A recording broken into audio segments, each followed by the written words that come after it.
Okay guys, good morning. Tayo po ay magbibigay na naman ng purga sa ating baka. So ito po yung gamit natin. Ayan po, balbasin. At meron po tayong gamit na hiringgilya. So ito po yung sasalpak natin sa bunganga ng baka, mga kaibigan. At may dala na rin po tayo ngayon na pang-spray sa katawan ng aking bagong huling baka, mga kaibigan. So ito po yung bago kong huling baka. Yan. Hindi ko pa po siya napupurga, mga katoro. Kaya ngayon po pupurgahin ko na. Pagkatapos ko pong purgahin, i-sprayan ko din yung buong katawan para mawala yung kuto niya.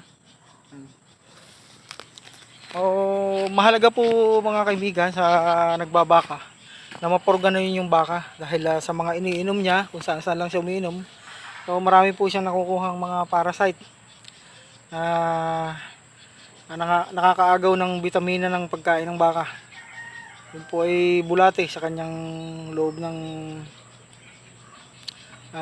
tiyan na dapat po ay matanggal natin. Kaya po kailangan, kung may mahuli kayo, so bigyan po natin siya ng purga, tapos spray natin yung katawan nang mawala yung mga kuto, mga kaibigan. At ito po, mga katoro, at ating sprayan na at ating bibigyan ng pang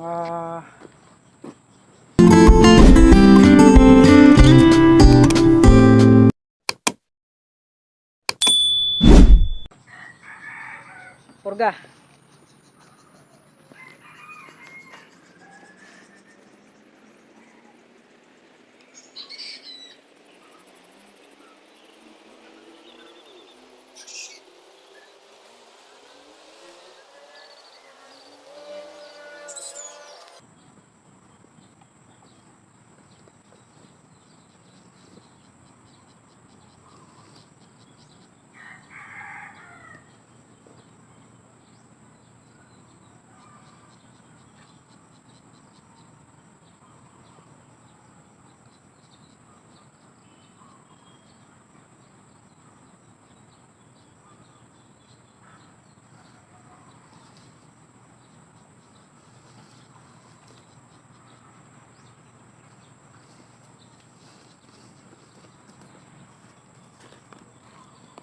Yan po, mga kaibigan, so nabigyan na po natin siya ng purga.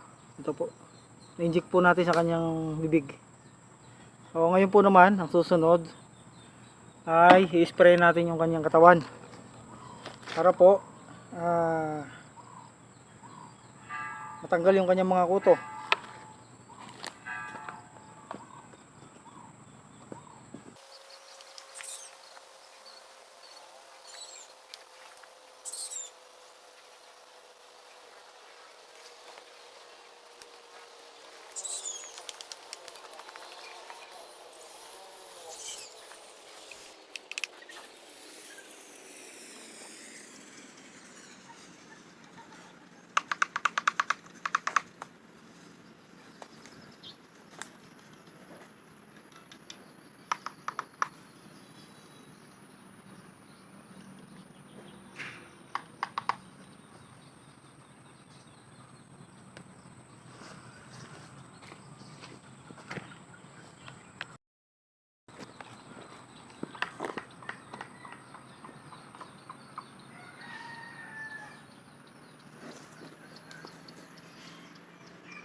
Okay mga kaibigan, tapos na po tayong mag-spray ng baka at nabigyan na po natin ng purga. So sa atin po hindi tayo nag-i-inject puro ano lang, spray doon sa kato, at yun namang vitamins po ay painom po. So hindi po tayo katulad ng iba na nag-i-inject. So banda-banda rin siguro, pag-aaralan din natin kung paano mag-inject ng pampurga sa baka, saka vitamins, saka kung ano mang mas makakaganda pa. So, yan po mga katoro mga kaibigan. Isang maraming pong salamat sa inyong lahat. So, wala pong sawa yung pagsubaybay kay Turong Gala. Hanggang dito na lang po ang ating video mga katoro. Maraming salamat po. Bye-bye!